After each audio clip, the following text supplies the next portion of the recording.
Welcome, all my fellow Redskin brethren and sistren. It's news that's nightly about the Redskins. Welcome to the Redskins Nightly News. I, of course, am your host, Louie T. Thank you for joining me. Let's get to tonight's lead story. Tonight, we have two lead stories. So we have co-lead stories as the trade deadline has come and gone and the Redskins don't make a move. Anticlimactic, kind of told you that I sensed that this was going to take place, that the Redskins weren't going to make any moves. I thought the one guy that potentially could be moved would be Josh Norman, but that didn't happen. We'll talk about that in greater detail here in a second. The other lead story is, of course, Trent Williams showing up to Redskins Park and reporting to the team now 9 weeks into the season and reportedly unlikely to play, as JP Finley reported a little bit earlier after Trent arrived at Redskins Park to be checked out, get this, by the Redskins medical staff, the same staff that he reportedly does not trust and wants nothing to do with. We'll talk about that a little bit later on. Let's first knock down our first main story and lead of the night, which is the trade deadline. We talked about this at great lengths yesterday and how all of a sudden now the Redskins were ready to wheel and deal all of a sudden. And now they were listening the day before the deadline was to come. And I told you this felt like one of those Redskins save face type of moves. The kind of moves they've done in the past to try and pull the wool over our eyes to make us feel like, hey, we tried, we gave it a run. Similar to the Kirk Cousins contract that they threw out there, that number. And let me first address something before we get into this, because I told you I read all of your comments, okay? Not one video goes by that I don't read every single comment that's posted. So there were some really good comments, and I love all of your comments, even the ones that roast me, even the ones that tell me I don't know what the hell I'm talking about. I don't care.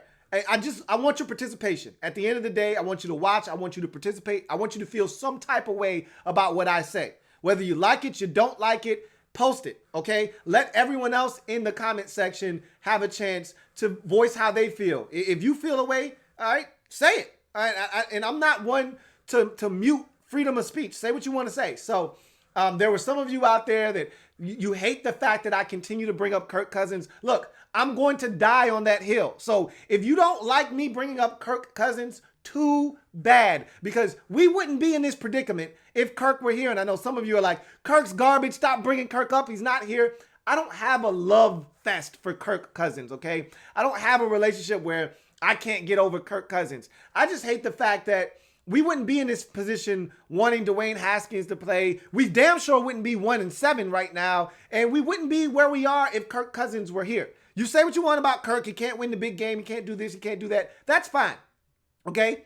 But at the end of the day, he is a quality starting quarterback that if he were here, we wouldn't be sitting in this predicament. Okay. But that's nor here nor there. I'm just telling you right now, for those of you who want me to stop talking about Kirk Cousins, I'm not talking about him very often, but when it does arise and his name is relevant, I am going to make sure I continue to tell you that he should still be here. But again, that's besides the point. Let me go back to my original point.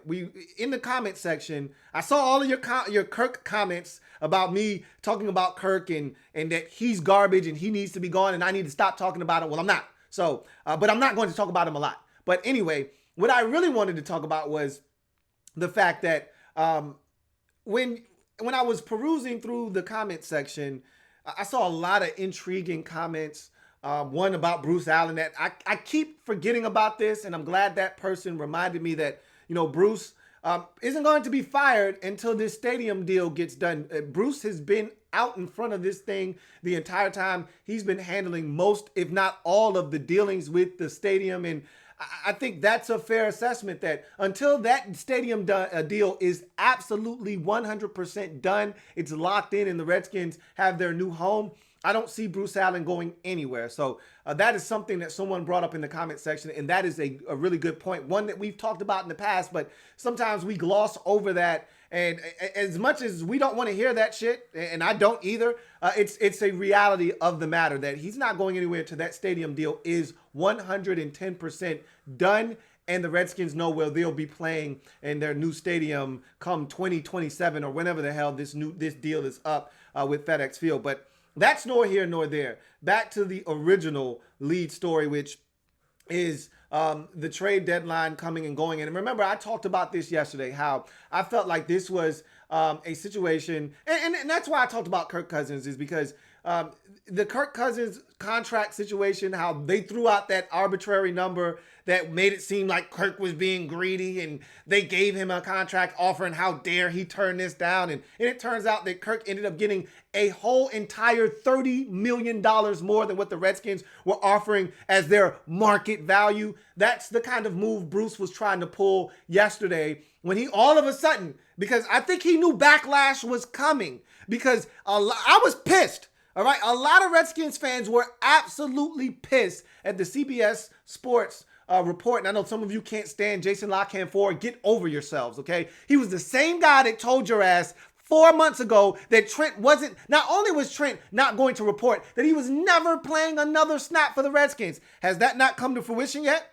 Okay, so Jason La Canfora had that CBS Sports report over the weekend that said that, an anonymous AFC GM said the Redskins are like operating like they're not a normal team. Like, that the logical thing to do is trade Trent Williams, and they won't even listen to what teams have to offer. It makes no sense. And maybe that GM was John Dorsey for all we know, but it doesn't matter. At the end of the day, that was frustrating, and a lot of Redskins fans were pissed, and I think they felt the heat of what was coming their way. And so they decided, all of a sudden now we're listening. All right, what do you got for us? And, they never wanted to trade Trent at this very moment. They didn't want to trade him. And I think the way that you go about it, if you don't want something to get done, is you say, hey, we're listening, but we want King's ransom for Trent Williams. And it's understandable if the Jets want King's ransom for Jamal Adams, if the Lions want King's ransom for Darius Slay. It's okay when you've got a young player in the prime of their career at a position that can garner that kind of haul for you to say, look, man, I got a young player here under contract that we love, that if you want him, you're going to have to really pony up. And in the case of a Darius Slay, he's on the last year of his deal. We would love to have him back. I don't know if he wants to be here. I don't know if the feeling is mutual. He's been a little frustrated over the last couple of weeks at things that have transpired with the Lions, but they still have all the rights. They can say, you know what? We'll franchise tag Darius Slay. He has no choice but to be here. So if you want Darius Slay, and again, that's a position of great importance in this league, cornerback, and he's young in the prime of his career and one of the best in the league, you're going to have to pony up. That's not where we are with Trent Williams. He's 31 years old. He's got 2 years left on his deal. And it's $12 million next year. It's $6 million more or 5 and some change this season. Look, at the end of the day, either you do or you don't want to do business with us. But the Redskins are in no position to put the gun to somebody's head and say, hey, look, not only do we want a second-round pick, we want Denzel Ward too. Like, that shows me you're not trying to get the deal done. You're asking for one of their young, hot commodities that they just drafted last year, and you want a second-round pick in addition, as if you're talking about Trent Williams 5 years ago in the prime of his career. You're talking about Trent Williams potentially on the downside of his career at 31 years old. You don't know what shape he's going to be in when he comes back. I think he's going to be in great shape, but a guy that hasn't had any contact, he could come back and get injured. Again, it's football. You could get injured at any point, which, I really hate the whole, a guy could get injured. A guy could get injured. D'Angelo Hall got injured getting pizza at his house, okay? You can get injured at any time. So I don't really want to hear that. At the point that I'm trying to make is that Bruce Allen, I feel like, put the whole narrative out there. Hey, we're open for business now. Let's see what teams ready to offer. They were never going to trade Kerrigan. And I told you yesterday that J.P. Finley pretty much shot down any report of Kerrigan getting traded. He had talked to and contacted some people within the Redskins organization, and they pretty much said Ryan Kerrigan isn't going anywhere. And I believe that because this organization is stubborn, and they rather lay claim to Ryan Kerrigan being their all-time sack leader, which he probably is going to end up being either this year or next, And they'd rather re-sign him and let him finish his career out with a whimper in Washington than move him, get a guy that could potentially help this team for the next decade, and go about it that way than to move on from Ryan Kerrigan and allow him to finish his career elsewhere. They much rather do that. And again, we're a foolish organization. And I know some of you don't agree with that sentiment because I read the comments and some of you want Ryan Kerrigan here. Good for you. I'm not attached to Ryan Kerrigan that way. I would much rather see the Redskins get something for him and get that in return and start trying. And again, there's no guarantee that they're going to take that pick, whatever it was, for Ryan Kerrigan and turn it into a football player that could help us for the next decade. But that's just the dice you got to roll. And that's, you just got to hope that the Redskins get it right. But I knew Kerrigan wasn't going anywhere. I didn't think Josh Norman would get dealt because I didn't think anybody else wanted him.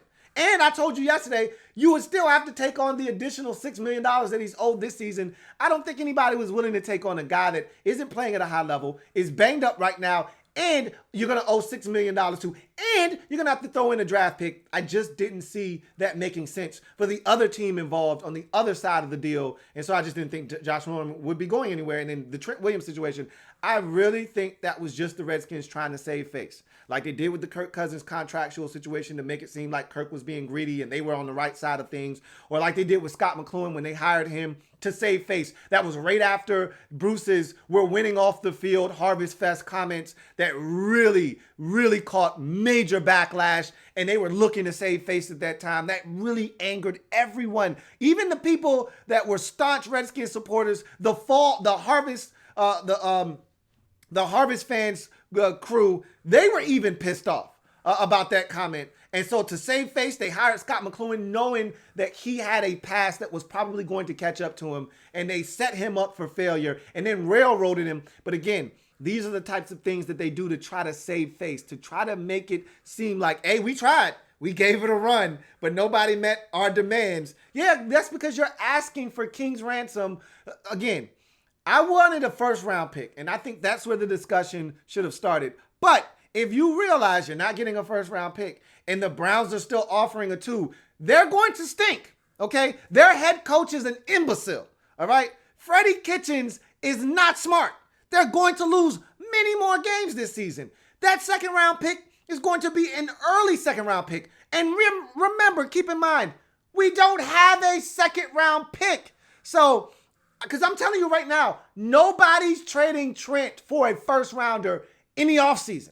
Okay, if you think you're going to wait till the offseason and magically a team's going to show up and want Trent and be willing to give up a first-round pick, you're sadly mistaken. So right now, if the Browns offering you a 2 is the best you can do, and then we heard this nonsense about the Redskins also wanting a player in the deal, again, who the hell do you think you're trading at this point? I mean, really, are you giving up Terry McLaurin? Because that's what it seems like you think you're giving up here. Trent Williams is not 25 years old. He's not 26. He's 31. And again, you're looking at the state of his situation. This is a guy that hasn't played in all 16 games in how long now?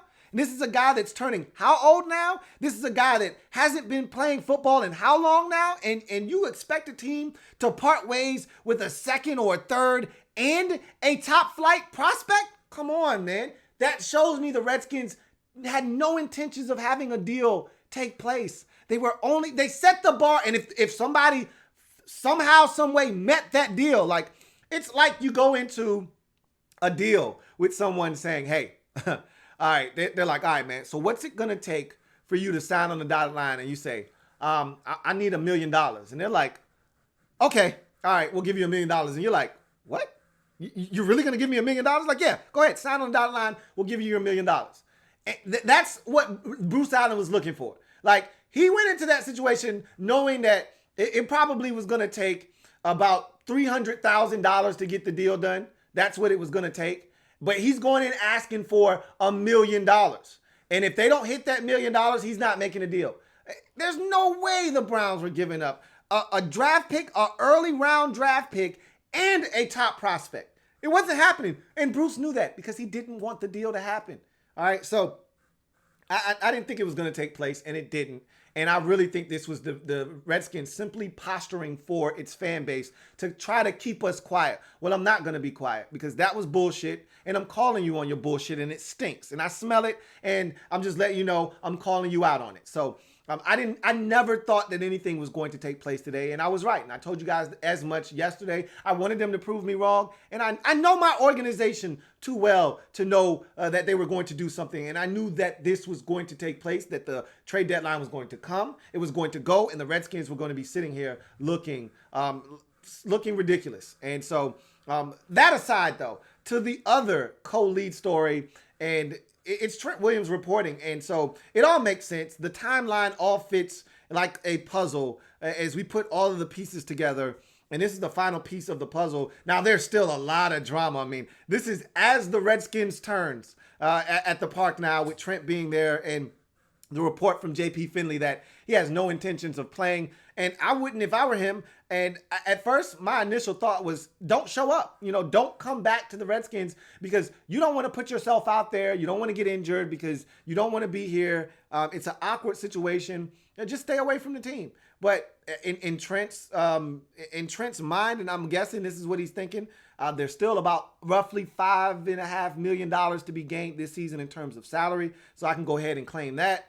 I need to go ahead and get this accrued season to get me 1 year closer to free agency because I don't want to be here in case the Redskins try to pull another fast one on me and don't want to trade me in the offseason and I got a whole nother year here. At least I'll only have 1 more year here and then I'll be free to do whatever I want the following year. So he's looking to get that accrued season. And so I think he's looking at it from that standpoint. Let me go get this money and let me get this year since I can't avoid the Redskins if I want to get this accrued season. So I got to show up. So I'll show up, get the bread while I'm there. And, oh, by the way, I'm not playing either. So it's a wild situation with Trent showing up because I don't know what the Redskins expected to happen. Did they expect him to show up, happy and happy-go-lucky and ready to suit up for the burgundy and go, where's my 71 jersey at, man? Let me put that on. Like, what did they expect him to do? Show up and be ready to go? Like, this man wants no parts of your organization. But remember, the culture is damn good here. All right? The culture is damn good. So why wouldn't Trent want to play? It's a damn good culture. We're 1-7. We're close. This is a damn good culture we got right here in Washington. Why wouldn't he want to play? So I don't know what they were expecting. These guys are absolute buffoons.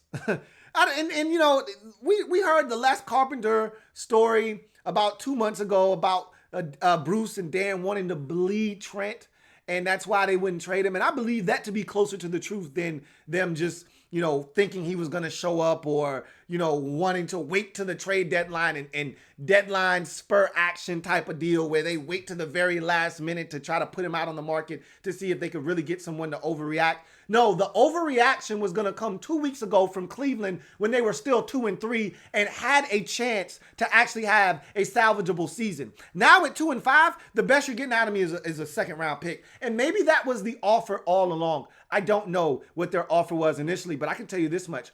At 2-3, I feel much better about the prospects of my season than at 2-5.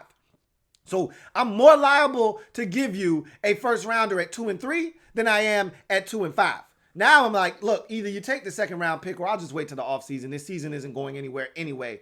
But and so I thought the Redskins missed the boat. So Trent's back for what it's worth. He has no intentions of playing. I don't know how this is going to play out because now that he's here and he's being checked out by the Redskins medical staff, which had to happen if they have to medically clear him to put him back on the roster and have him be active. And so like I said, the timeline all fits because there was a report after week 2 that Trent was going to show up, and it was never substantiated, but that was the report that was out there. Trent could show up as early as week 2, week 3, and that never happened. And I think Trent was still holding out hope that he would get traded. And then when that didn't happen, Trent just said, well, you know what? I'll wait until the next landmark for him was the trade deadline. Let's see if me holding out this entire time will give them an opportunity to move me. And if they don't move me, then and the trade deadline comes and passes, then I'll show up because at that point I'm not getting dealt.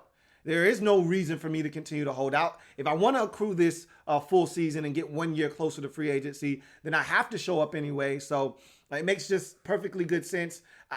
Week 11 would have been the latest he could have shown up. But why not just show up right here, right now? And so he did.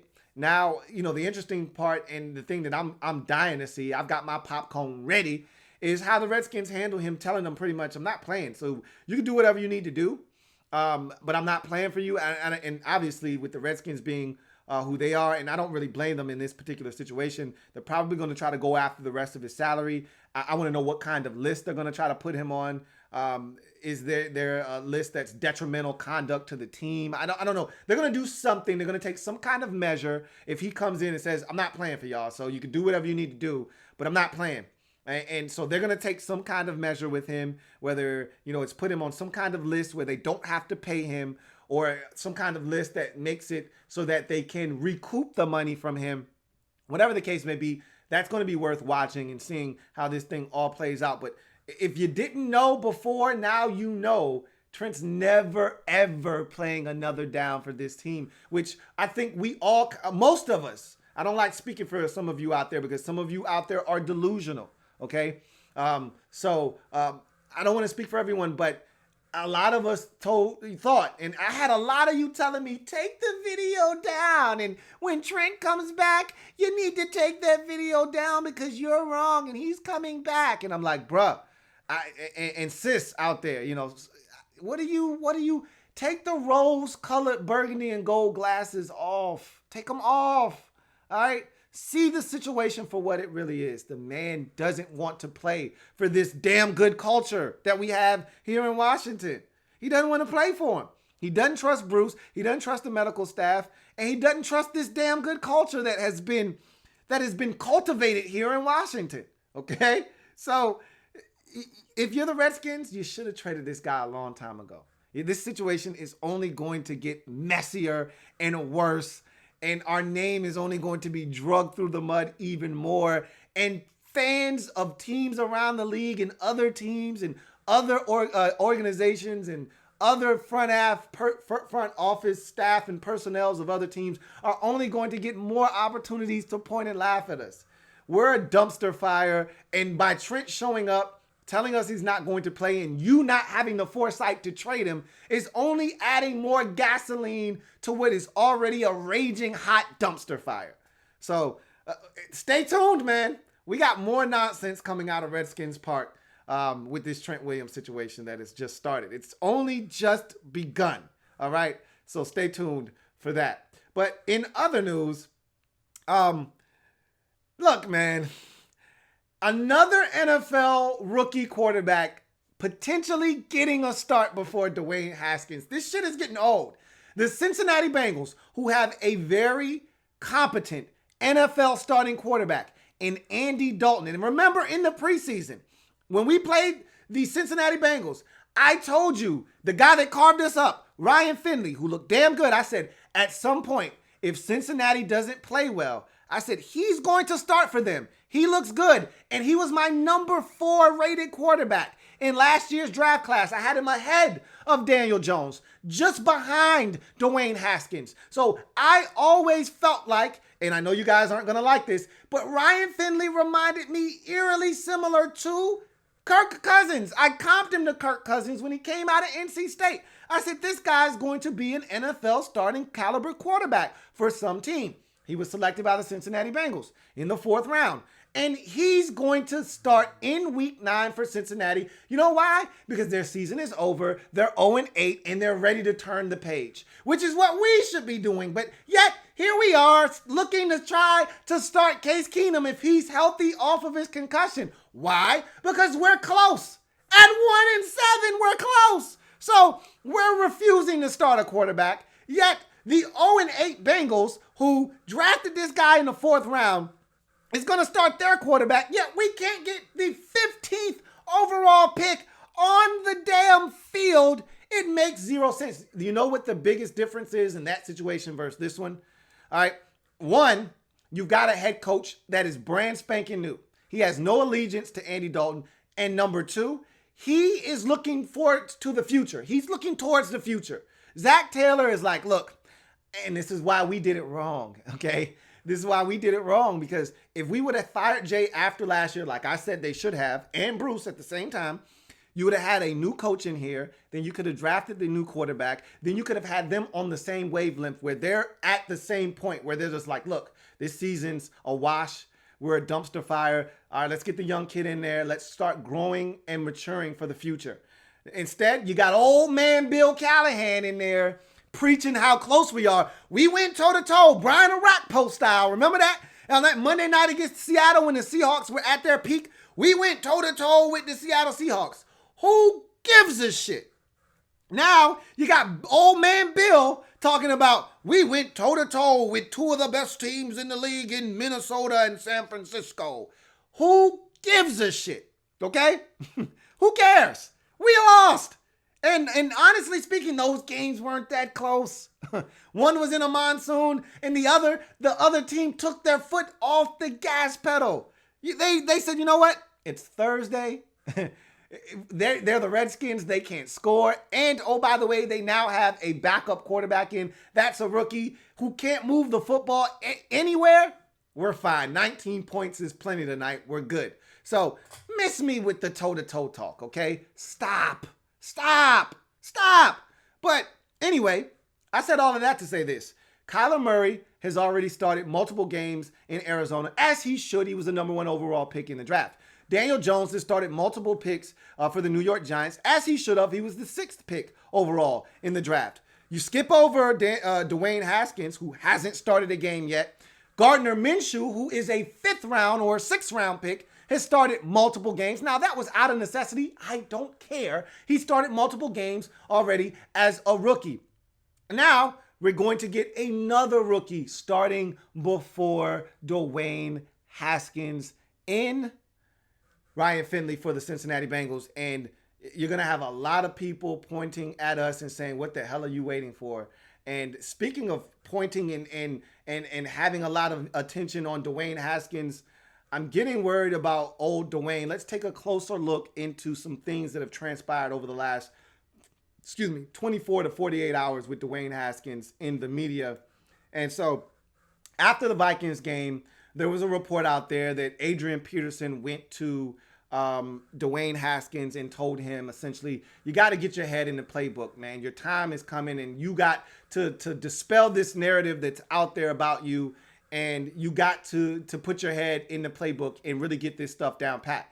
Mike Garafolo of NFL Network ran with that story on air and talked about how Adrian Peterson went to Dwayne Haskins and pretty much said, bro, you got to go harder. You got to get into the playbook. You got to study better and you got to be better because your time is coming. And if you want to dispel that notion that's out there that you're not ready and you're not this and you're not that, then you got to be ready when your opportunity comes your way.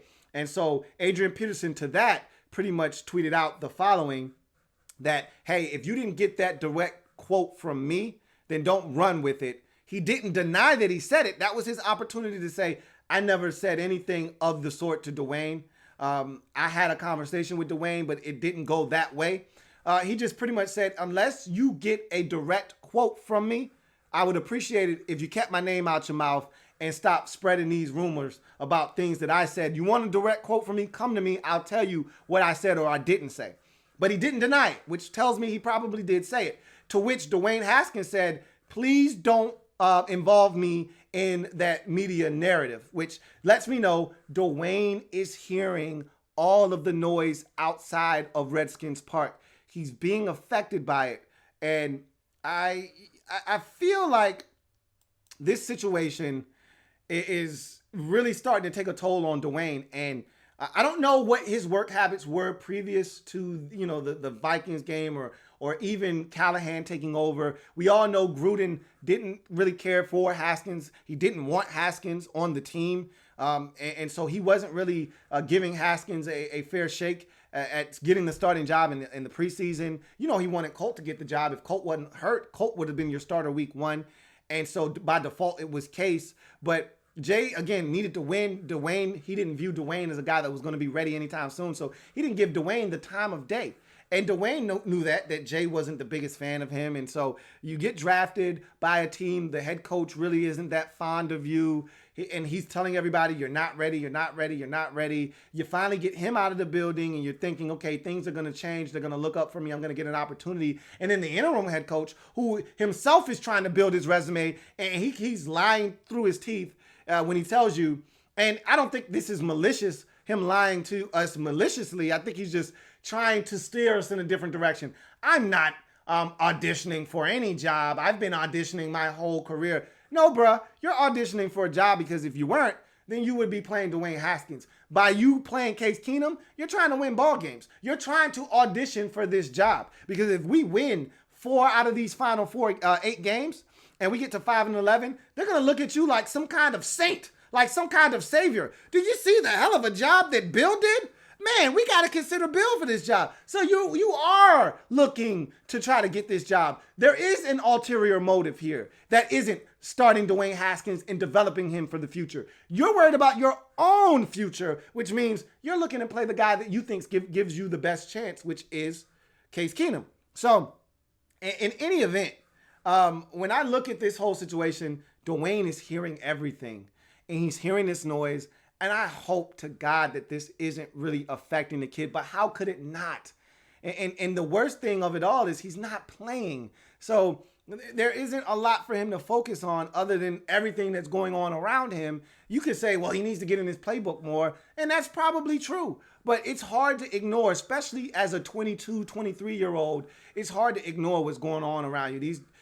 These kids got their phones out. They got social media up. They're on IG. They're on Twitter. They're on Snap. They're on all of these different social media sites. It's hard to ignore all the noise that's out there about you, especially when the narrative has been so negative since day one when you stepped into the league and told everybody the league done messed up. So I'm going to tell you like this. It feels like we're slowly but surely ruining another quarterback. And it seems like the Redskins just haven't had any success with black quarterbacks at that. Really, no quarterbacks. All right, Kirk Cousins wasn't successful here either. But whether it's Robert Griffin III or Jason Campbell or, hell, even going back a ways to Doug Williams, they didn't do Doug the biggest favors cutting him loose after he won a damn Super Bowl. All right. And now looking at what we're doing to Dwayne, man, I'm sick and tired of this organization ruining young quarterbacks. I watched them ruin P-Ram as well, Patrick Ramsey, who I thought actually had a bright future, and they tore him to shreds. This is an organization that every time we draft a young quarterback, we destroy a young quarterback under Daniel Snyder. And it looks like we could be adding Dwayne Haskins to that list before the man even takes a start in this league, especially if he does not start in Week 9 versus Buffalo. You could see a situation where this man doesn't start at all this year. It's a realistic possibility at this point, one that I am not willing to throw out because I don't trust Bill, even though he talks very glowingly about Dwayne and his progress and how they're having conversations about his development and what he needs to do. I still think behind those glasses of old Bill that he's thinking in his mind, I got a chance to become the head coach of the Washington Redskins if I finish up this season strong. What quarterback gives me the best chance to do that? It damn sure ain't number 7. Now, you can look at it another way, and this is the way that I told Jay Gruden. Bruh, and I talked to Jay. I said, Jay, if you want to stay, bruh, this is what you need to do. You need to develop Dwayne Haskins. That's your ticket to staying here in Washington. He did not listen. I'm telling Bill the same thing. Bruh, if you want to stay here in Washington, you think winning games is going to get you where you want to go? I'm telling you right now, this team isn't winning games, bruh. You're not. You wanna stick around? Develop Dwayne Haskins. Get him on the field and show that you can develop this guy and nurture him and get him to be the quarterback that they drafted 15th overall. If you can't prove that to us, then you can kick rocks, bruh. Hit the bricks. So we'll see what happens. I'm just telling you, I don't have any confidence in this team's ability to do anything. And it looks like we may be slowly but surely ruining yet another young quarterback here in Washington. And this time before the guy even takes the field as a quarterback. We'll see. But mentally, you can tell some of this stuff is starting to wear on him. And he's hearing all the noise. How could you not?